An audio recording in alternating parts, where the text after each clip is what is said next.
మనకి చైత్రమాసంలో శుక్లపక్షంలో వచ్చేటటువంటి మొట్టమొదటి తిథి అయినటువంటి పాడ్యమి నాడు కొత్త సంవత్సరం ప్రారంభం అవుతూ ఉంటుంది.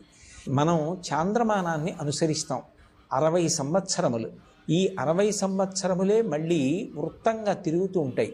అందులో మొట్టమొదటి నెల అయినటువంటి చైత్రమాసంలో మొట్టమొదటి పక్షమైన శుక్లపక్షంలో మొట్టమొదటి తిథి అయినటువంటి పాడ్యమి నాడు కొత్త సంవత్సరం ప్రారంభమవుతుంది.